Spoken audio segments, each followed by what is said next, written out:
Hello guys! Hello everyone!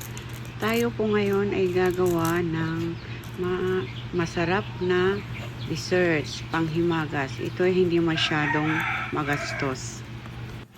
Magbalat po tayo dito ng 5 fudgy bar at durog-durogin at lagyan ng 3 large na itlog at saka isang cream dinsada, yung pinagsamang condense at saka iba.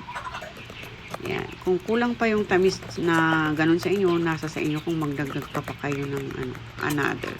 Tapos ito, i-mix natin ng maigi para walang bubuo. Tapos, naghanda po ako dito sa lanera ng asukal at kakaramelize natin guys.